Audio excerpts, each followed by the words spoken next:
आई काहीतरी खायला दे ना. काय देऊ बाळा? काहीतरी थंड दे. फालुदा बनवू? आपल्याकडे प्रीमिक्स आहे. बनव. ओके, चला तर मग आज आपल्याला इथे बनवायचं आहे फालुदा. त्यासाठी लागणारं साहित्य बघूया आणि कृती बघूया. श्री स्वामी समर्थ सर्वांना. आज बघा आपण इथे फालुदा बनवतोय. अगदी इझिली बनतो कारण आपल्याकडे त्याचं प्रीमिक्स आहे. आता बघा त्यासाठी मी साधारण इथे अर्धा लिटर दूध गरम करायला ठेवलंय. दूध छान गरम करून घ्यायचंय.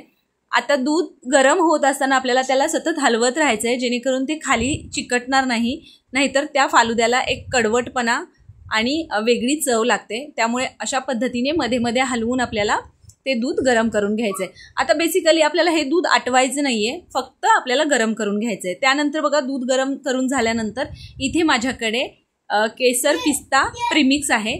आता हे प्रीमिक्स मी यामध्ये घालून घेणार आहे. अशा पद्धतीने हे प्रीमिक्स आपल्याला या गरम झालेल्या दुधामध्ये घालून घ्यायचं आहे आणि त्यानंतर साधारण 10 ते 15 मिनिटं हे आपल्याला दूध छान शिजवून घ्यायचं आहे. यामध्ये ज्या शेवया असतात त्या आपल्याला यामध्ये शिजवून घ्यायच्यात जेणेकरून त्याला एक घट्टसरपणा येतो आणि आपला होममेड असा छान सरसरीत फालुदा तयार होतो. इथे बघा रंग किती अप्रतिम आला आहे या प्रीमिक्स घातल्यानंतरचा. आणि आता एक साधारण 7 ते 8 मिनिटं झालेत. अजून आपण एक 2-4 मिनिटं याला छान आटवून घेऊया आणि त्यानंतर मी तुम्हाला दाखवते.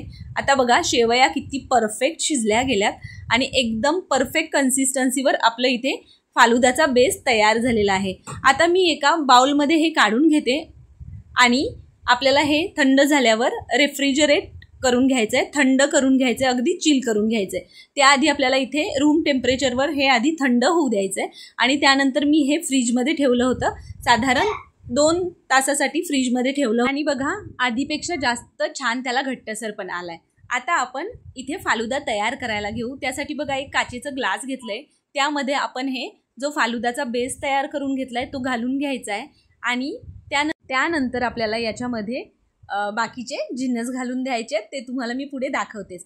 अशा पद्धतीने मी इथे हे पूर्ण ग्लास भरून हा बेस तयार करून घेतला. अगदी सोपी रेसिपी आहे आणि अगदी इन्स्टंट तयार होते. फक्त आपल्याला त्याला फ्रीजमध्ये ठेवण्यासाठी जो वेळ जातो, चिल करण्यासाठी जो वेळ जातो तेवढाच वेळ लागतो. बाकी अगदी इझिली तुम्ही हे तयार करू शकता.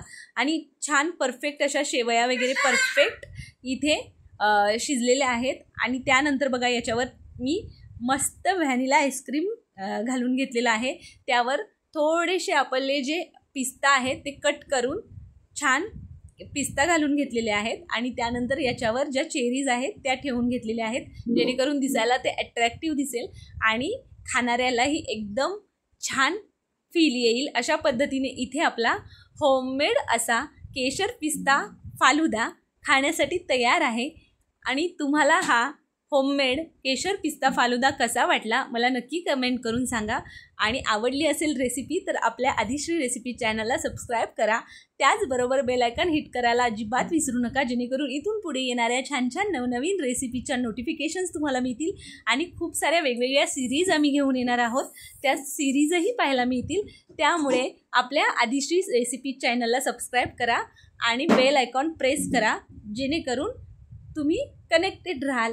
चला तर मग आपल्या या होममेड केशर पिस्ता फालुदा रेसिपीला लाईक करा, रेसिपी शेअर करा आणि त्याचबरोबर भेटूया अशाच एका नवीन रेसिपीसोबत. तोपर्यंत मस्त रहा आणि छान छान रेसिपी करून खात रहा. थँक्यू.